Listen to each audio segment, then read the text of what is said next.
Welcome to Policing TV and this edition of Talking Crime with me, Danny Shaw, and I'm very pleased to say that I'm joined today by Sal Naseem from the Independent Office for Police Conduct. He is the Regional Director for London and the National Lead on Discrimination for the IOPC, an organisation he's worked for since 2015. Sal, thank you very much for joining us here on Policing TV. Can I start by asking you about your national portfolio lead of discrimination? Because I think that's an issue that you will be talking to the conference, the Police Federation conference, about. What are your particular concerns about that issue and the misconduct process, which is clearly the process that you're most involved in? Well, that's a really big question, isn't it, Danny? So as well as being Regional Director for London and having oversight for a number of forces, including the Metropolitan Police Service, I lead my organisation's work on discrimination. So we have our own dedicated internal team, which is looking at this area. A couple of years ago, we made a public commitment on launching a thematic area around racial discrimination. This was shortly after the murder of George Floyd and when the Black Lives Matter protests were in their peak. It was an area we knew was a recognised concern, but it was important for us to actually commit to doing some work in this area. I mean, what are the concerns around racial discrimination? Because that's the area we're focusing on. I mean, where do you begin? Where do you begin? It's a decades-old issue.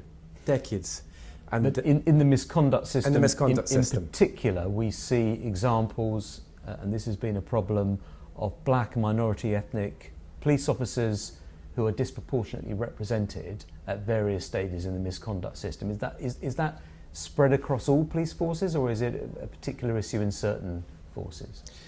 That's obviously something slightly separate to what we look at in terms of our independent investigations and things, but there's a big intersectionality between some of the issues, because when you're looking at disproportionality, that word disproportionality is really the elephant in the room for Black, Asian and ethnically diverse communities across England and Wales.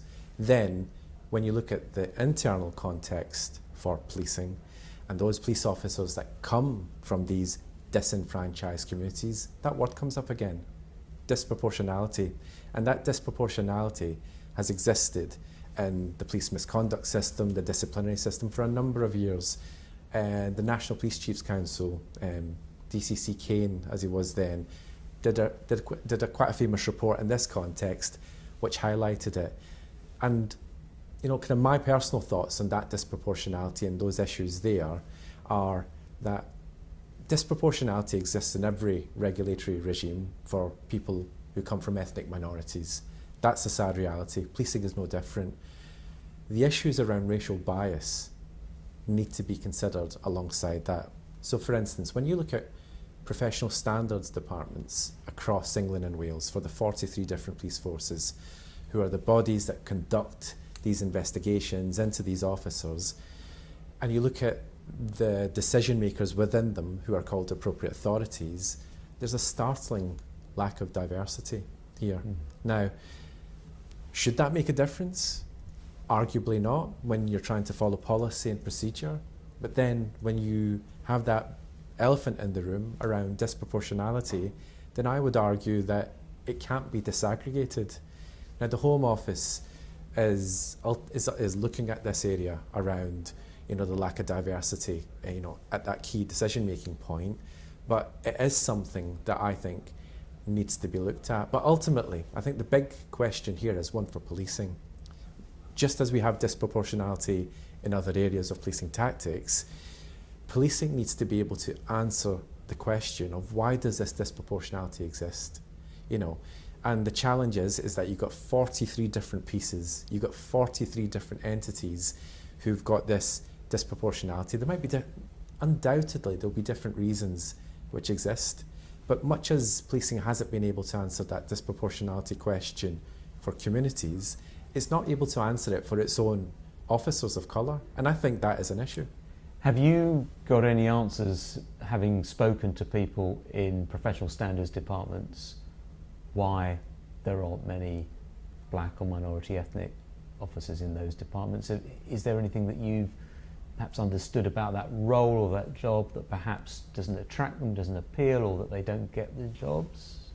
To me, really, it's not clear what, it's the why, isn't it? And to me, that why isn't clear. I think what I would say, though, is what we've noticed, in our role as the IOPC is there is a lot of churn in these professional standards departments. And, police officers normally have postings and they serve a certain amount of time and go on to a different kind of posting. And, that's understandable. But when you have that level of churn, that in itself can cause issues. And when you're looking at the progression of Black, Asian and ethnically diverse officers, is that a pathway that's being signed to them on their route to progression? I think that's a question that probably needs to be answered at a national level. But you think it would make a difference if those departments were more ethnically diverse? You think that might make a difference to outcomes? It's interesting, isn't it? Because I would say if it didn't make a difference, then you'd have to look at some of the work that's being done currently within PSDs when you're looking at public complaints around racism. So for instance, I know there's a whole body of work going on in this space. Some PSDs are actually accessing their equality and diversity teams to look at the issues around racial bias. If racial bias is being alleged, it's a hard one to investigate. But, much as the public complain about it, police officers will complain about it as well. And often, the teams that sit in the equality and diversity portfolios have got a better understanding around these issues. Other PSDs are accessing some of their kind of community support network groups, their IAGs, to access some of this, this expertise. I think there is a kind of dawning realization that you don't know what you don't know in this space, and how do you access some of that knowledge and expertise to be able to unpack some of these difficult issues. Now, again, here I come back to the challenge. The challenge is you're talking about 43 different police forces. So if you want to really kind of move the dial on disproportionality for serving officers and the kind of disciplinary system, I don't think there's any easy solution to it. I think it needs, I would argue, and it's my own personal opinion, that it probably needs a body of work. It needs a body of work which looks at a number of things: the racial diversity of appropriate authorities who make the decisions in these professional standards departments. It needs to look at the expertise, how they understand and are able to investigate allegations of racial bias. So a whole host of things there, Danny. In terms of the misconduct hearing as a whole, there are still complaints that cases are taking too long and that cases are being brought to misconduct panel hearings that really shouldn't pass the threshold. They should be dealt with through a learning process, through reflective practice, rather than trying to find someone guilty of misconduct. What would be your response to that? I think it might be useful to understand the IOPC's role in this space as well, because we will get referred under statute the most serious and sensitive cases, which are deaths in police in custody and the most serious misconduct matters. I think last year we dealt in the region of about 550 independent investigations, and a percentage of those ended up at misconduct. But when we do our independent investigations, what we're charged with doing is finding whether there's a case to answer for misconduct, gross misconduct, or actually is there no case to answer, or does it fall into that space of reflective practice. Equally, we're there to examine whether there's any potential criminality, and if there is, we will pass it to the Crown Prosecution Service. They make those decisions around criminality.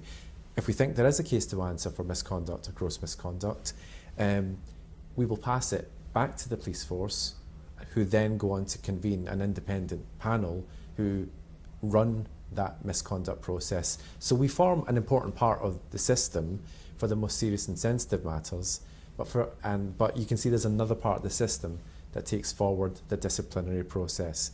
Now, we cover a very small percentage. The vast majority of misconduct or gross misconduct matters are actually dealt with by police forces themselves across England and Wales. And when you're talking, going back to your key question, which is around timeliness and whether they're at the right threshold, well, if you look at timeliness, for ourselves, 91% of our investigations last year were completed within 12 months. That still leaves 9% which went over for a range of reasons. But what I would say is it's a complex system. You know, the regulations that we work under, that police forces work under, are not straightforward. There is a lot that you have to cover, make sure that you have boxed off and make sure you've done the right way for ourselves and police forces to make sure that any case to answer decision and ultimately any potential finding or sanction stands up to scrutiny. And it can involve lawyers, it can involve counsel. You know, it's a complex process, so with many moving parts. The question around misconduct and whether things are falling into the learning space and whether things fall into the misconduct space. And I think here it's an interesting one, isn't it? Because a couple of years ago there was a change in legislation which pushed up the threshold for misconduct. So I think So that should have meant that more cases fall into the learning space. It should, in theory, because, for instance, it means that we now see less serious misconduct referrals because they will not come to us. It's only the more serious misconduct referrals that come to us. So actually we will probably not notice that big a change because we only get the top end of the pyramid. But I think for policing as a whole, arguably there should have been that change. Now, I don't know what the figure is for national policing in this space, but I think nobody wants to be seen to punish officers when they've made a genuine mistake.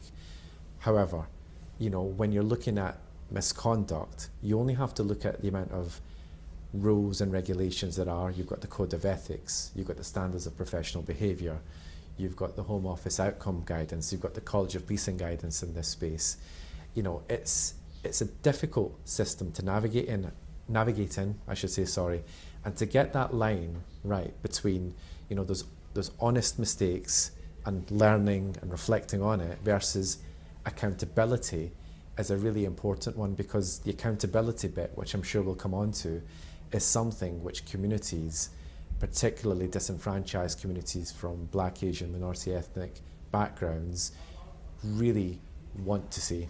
So you, when you're faced with that tricky decision of whether to take a case to a misconduct hearing or recommend it, or is this something that could be dealt with through learning and reflective practice, you've got to weigh up a little bit what the complainant and perhaps the people that their representatives, communities might think if that officer is not referred for misconduct.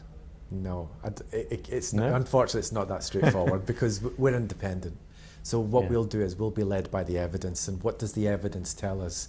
Does the evidence show a picture of a mistake? And, you know, what was but a mistake can have terrible consequences. No, and I was just going to say, but what was the consequences of that mistake? You know, what happened as a result of that mistake?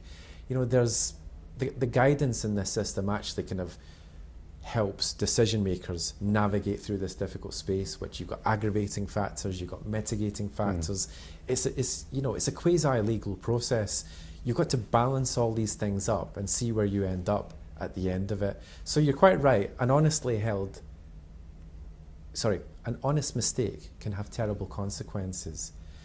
But can we say hand on heart that in that situation every case will lead to an X outcome or a Y outcome? No, because it all turns on the particular circumstances of that case and the particular evidence of that case. But I've sat through hearings, inquiries, inquests where a police officer in a split second has made a judgment that has ended someone's life,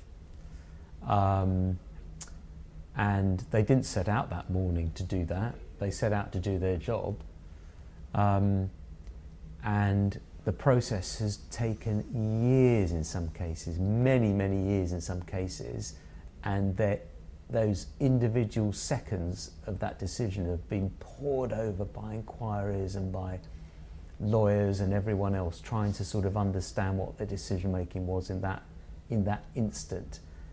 That has felt to me at times, as a neutral, impartial observer, as disproportionate and unfair, really.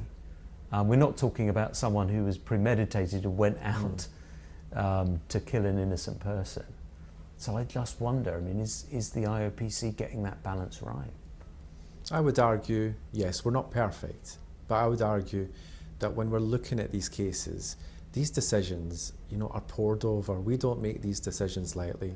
We realise lives are affected, the police officer's life, their family's life, but equally, the individual, maybe if there's a complainant involved or there's been somebody that's been hurt as a consequence.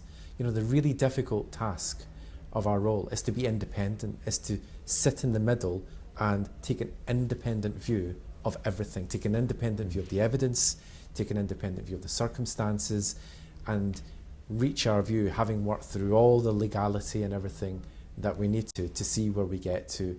But in terms of, the human cost, the implications, and some of the really difficult cases that, I've personally seen and been involved with, we all recognise that. We all feel that, but we are given a mandate by Parliament. We're given a mandate under law to be the independent body that has independent oversight of that investigation. It is not an easy one because everybody will have a view on what that ultimate decision will be, but we need to carry our independence with pride and make sure that we discharge that independence with absolute rigour, and that's what we all try and do in our day jobs, day in and day out.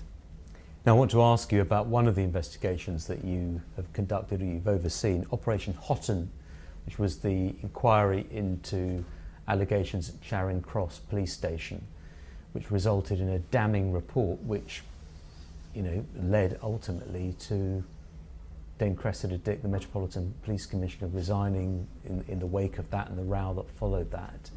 That was a long investigation, wasn't it? How long did that actually take you from sort of first receiving notice of the allegations to finalising the report? I think that took about a couple of years, Danny. I think the reason why it feels longer is because there were proceedings that needed to happen. Now, when those proceedings, and we're talking about gross misconduct proceedings and some misconduct hearings, until those proceedings finish, we can't speak publicly about them. But interestingly, we did publish something around Operation Hotton. We didn't name it, but we did publish some of the concerns and things we were seeing in the previous year. But there was very little interest in it at that time. Why was that, do you think? Well, I think it kind of merged into the kind of landscape of other issues which we were putting out, which were speaking to policing culture. I think what was different here was we made a commitment that we had 9 independent investigations. We started off with 1, but it mushroomed into 9 independent investigations. Under the umbrella of Operation Hotton? Yes, so this originally started off as 1 independent investigation because there was an allegation that a police officer had a sexual relationship with a member of the public, but it soon mushroomed into 9 separate independent investigations because individual officers started to come forward and speak to us about concerns that they had. Now, what we were committed to doing here was, because we had these different independent investigations, obviously normally each one runs its course, has its own outcome. We wanted to try and take them collectively, the granular, put it together to see what could we take from this to make sure it doesn't happen again, which is why we made a series of recommendations using our legal powers, and that is what got published in that report, and that is the report that was published earlier this year. Now, why did it get so much attention? It's because we consciously lifted the lid on what policing canteen culture actually looks like. Who made that decision to do that, to actually publish the details of some of the WhatsApp messages? Who made that decision? Oh, we made that decision. Was it you, or was it? It was. I made that decision. And why did you make that decision? Because that's what really stood out, wasn't it? The contents of those WhatsApp messages with some of the vile texts and messages that people were sending each other. We felt it was really important, not just for members of the public to understand what goes on and what some of the officers who have protected characteristics actually have to endure with. But other serving officers needed to understand that, which is why we made the decision to put some of the messages, and these were not all of them, just some of the messages out into the public domain, so that members of the public, but like I said, really importantly, serving officers can understand what some of their colleagues have to suffer, what some of their colleagues have to endure. Now, Operation Hotton was an extreme example. It included, sadly, all forms of discrimination within those exchanges. Some really difficult examples, ones I won't repeat here. They're there as a matter of public record. But this is not a unique issue. Last year in April, we wrote to the National Police Chiefs Council because of our concerns and the number of WhatsApp exchanges, WhatsApp groups we were seeing across England and Wales from police forces through our work, and to put it on their radar, to see we are concerned around this issue, and we did that last April. So Operation Hotton is an extreme example, but is an isolated example? No, it's not. So are we likely to see more such cases, more investigations completed, perhaps in other forces over the coming months? I can't speak about timeframes, but what I would say is I expect more to come in this area. That's quite alarming. It is, but I think this actually kind of goes back to why we put that letter into the National Police Chiefs Council, why we published that report. Because I mean, the key thing here is about how do you kind of move on from this canteen culture? Before, back in the 70s, 60s, it was called the canteen culture because that's what was spoken about, in the canteen quite openly. But now it's got transferred to the psychological safety of WhatsApp groups. And some of the concerns that we've got is that these WhatsApp groups are made up of serving officers, and we see some instances, but largely we don't see serving officers calling out other serving officers when they're saying these discriminatory things, or where there are their officers who are victims. The rules are clear in this space, the code of ethics, the standards of professional behaviour, but they're just words on a paper. What we need serving officers to demonstrate what they do on duty and the front line, and be there for their colleagues and start calling out this behaviour. The culture needs to be one where there's just basically no hiding place for it. And we've seen, sadly, that with these WhatsApp groups, officers feel emboldened and safe in saying some of these things. Do you think the message will get across now after that Operation Hotton inquiry and you publishing these vile messages? Do you think the message will get across? Are you getting any indication of that at all? I think what I'd say is policing, let's look at the positive here. The Metropolitan Police Service accepted all of our recommendations from Operation Hotton, and they've published what they intend to do about this work, and indeed some of the changes they've already made. So that is a positive in terms of that particular police force. But as I said, it goes beyond one individual force. And another positive to have come is the National Police Chiefs Council is doing a big piece of work on race action and policing.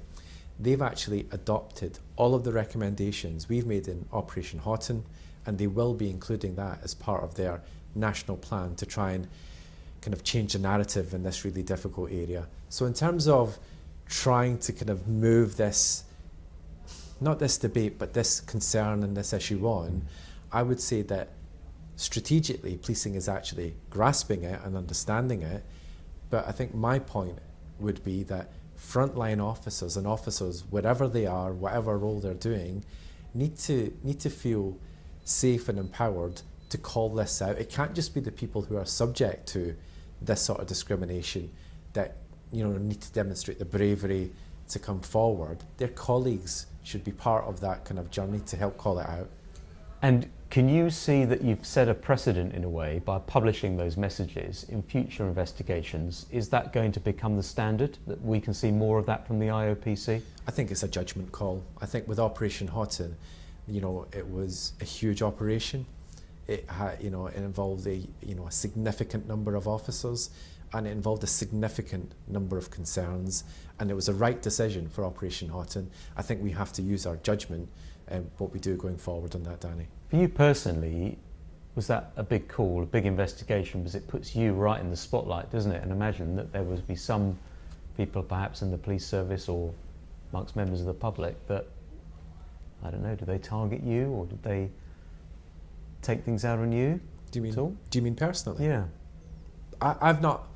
Social media is always a delight, and you always get your abuse on social media. Have I had abuse on social media? Yeah. Do I get racist abuse on social media? Yeah. It's a reality of what I do. But in terms of the reaction from Operation Hotton, I wanted to actually share that because I was really, really shocked. Because what happened once we published our report, I'm lucky to have a lot of good relationships with a lot of serving officers, you know, in London, outside of London, across the country. And the amount of support I received privately, messages from serving officers saying, thank you, I'm shocked, I didn't know this, I've been saying this for years. Serving officers were thanking me, the IOPC, for bringing this out into the surface, for shining a light on it. And I didn't expect that. You know, we got really positive reaction from a range of stakeholders, but for serving officers to reach out to me privately and personally, and obviously I would never betray that confidence, and to say the things they said told me its own story. So the reaction has actually surprised me.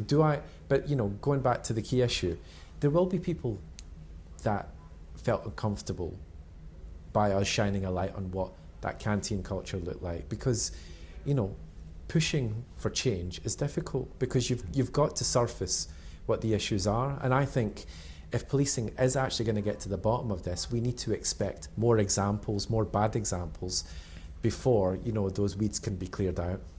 Now, just finally on Operation Hotton, there was a lot of criticism, particularly from the Mayor of London, about the outcome of some of the misconduct proceedings, with a number of officers still in the force, still allowed to serve. Where do you stand on that? I think we made the decisions around case to answer, and then we have a different role in the system. We don't get involved in those police misconduct panels, those hearings. They are run by the police force. There's an independent chair. It'd be wrong for me to comment, Danny, on what those outcomes were, just as much as it would be wrong for those panel members to comment on the decisions that we reached in our investigation. So I've got to respect the process. Fair enough.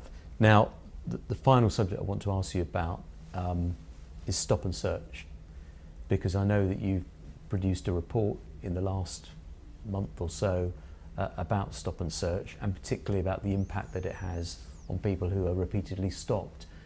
Just summarise, if you would, the key findings from your study. Okay.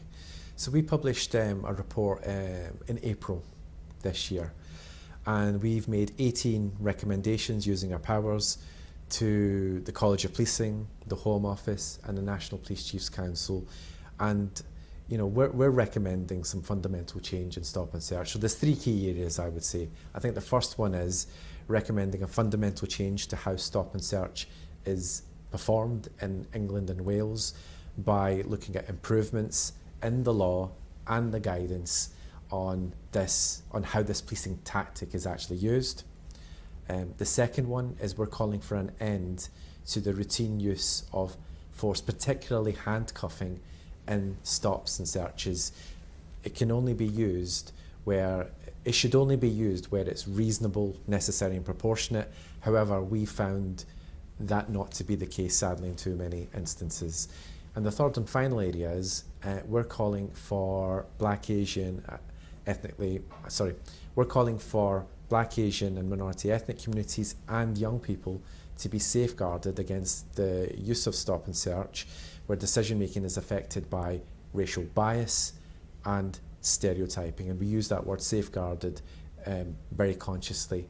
We're also calling for the consequences of this use of stop and search on these disproportionately affected communities to be understood properly. We're calling for research to be commissioned on the effects of trauma on these groups, because when we've looked, there's reams of it in the US, but there's little to none for the UK. About the impact on people who are repeatedly stopped, particularly in ethnic minority groups. Absolutely. And this is most acutely focused in black communities. We all know the figures, you know, black people are 7 times more likely to be stopped and searched than if they're white. Asian or mixed heritage people, 2.5 times more likely than if they're of white ethnicity. So, and these disproportionality figures, you know, are stubbornly constant. You know, they move up. Doesn't necessarily mean discrimination though, does it? No, but what it means is that you've got a section of the community who for decades have been overrepresented in this policing tactic. Now, what are the consequences of that? Well, the consequences in terms of trust and confidence are clear, because stop and search is always the issue which communities come back to around, well, why they don't have confidence and trust in the police. But what are the real-time consequences of when stop and search is used in this way and when trust and confidence breaks down in some communities? Well, I'd just like to give an example. I remember speaking to a mother in a community meeting, and she told me that her son had been mugged recently. Now, he'd been not badly injured, but you know, he'd had valuables taken, he'd had his phone and wallet nicked off him. It wasn't in his thought process to go to the police. He said, why would I? All they've ever done is stopped and searched me since I was a kid. Now, what you've got is you've got victims of crime from these communities that are not engaging with the police service. Now, police officers come to do a really difficult job day in, day out. Now, that's a tragedy where you've got a section of the community who feel so disenfranchised and so distrustful that when they're victims of crime, they won't engage with a service that's there, that's designed to protect them. And what happens as a consequence? Well, that community-led intelligence, which is crucial for stop and search to be more effective and more targeted, it doesn't come back in to the service, which means that the use of that tool continues to become blunter and blunter.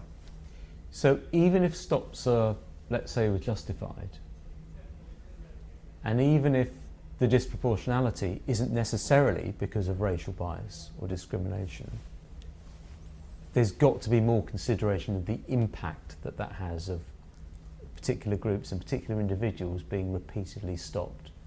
Absolutely. We recognise that stop and search is part of the policing toolkit, but what we're saying is it's how that tool is used and it's the consequences of it. Because, for instance, if you consider the stat that 1 in 5 teenagers who come from an ethnically diverse background will have been stopped and searched across England and Wales last year. You know, if you look at stop and searches, the majority of them are drug searches, 69%, but the find rate is around 73%. And if you look at weapon searches, only 12% of searches were for weapons, 83% none were found. So in the vast majority of cases, you've got young people, ethnic minorities overrepresented in this tactic. In the vast majority of cases, you've got these groups where nothing is found. Now, if that was just happening over the past couple of years, maybe it would be easy to move on. But these issues date back for decades. Yeah, you go back to the sus laws. You go back to the consequences of the sus laws in terms of the Brixton riots. You go back to Lord Scarman and the reforms recommended around stop and search then. Then you fast forward, sadly, to Macpherson, who also, and the Macpherson report, which also identified stop and search, you know, as a significant factor affecting community confidence. Then you've got Lamy, Angelini, and you've got our report. The reason why we've had this range of reports and range of recommendations is because we've needed to make them. We're in 2022, the issues are still the same, change is still needed.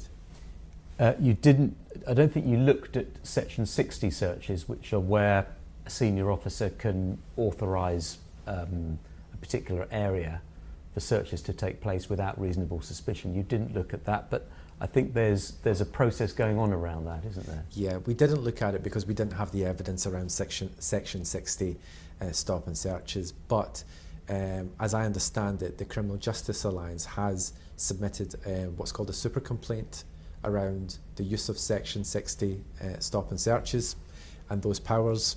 That work is being led by another body, the Inspectorate HMIC FRS, and we will be involved in that work. So that work is kind of ongoing, Danny. And just finally, we're talking about disproportionality. It's not just stops and searches, but there's disproportionality in the use of force by police. And we've had an announcement recently from the Home Secretary that tasers are going to be made available to special constables, volunteers, police officers. This government has supported the rollout of tasers to more officers, more funding has been made available. Looking at it from your point of view, perhaps not an IOPC point of view, but from your point of view, do you think that's the right sort of balance, the right area, or do you have concerns? I don't think it's right. I don't think I can say whether it's right or wrong, but what I would say is that we have concerns on how taser is being used, which we published a report on, and we've made recommendations calling for change because we see that disproportionality baked into the use of taser, much as it exists in the other tactics we've spoken about today. I think if there's going to be any wider rollout of taser, and if you're looking at officers who act as specials, then that training is critical. The training, there can be no differential in the training that these officers get than what full-time serving officers receive around taser. And the issues around, understanding, racial bias, cultural context, all those issues which you can translate from, across from stop and search, across various policing tactics, they apply equally to the use of taser. And if there's going to be any further increase in the use of taser, which is obviously the direction of travel, it's fundamental that that training piece, that understanding piece is built in so that these new officers who are going to receive what communities regard with fear and suspicion, they get the right training so that they feel supported, so they feel equipped to use it in the right way, in the right circumstances, and in a way that doesn't cause further damage to trust and confidence of those disenfranchised communities I've spoken about. Sal Naseem, thank you very much for talking to us on Policing TV. Many thanks. Thank you, Danny.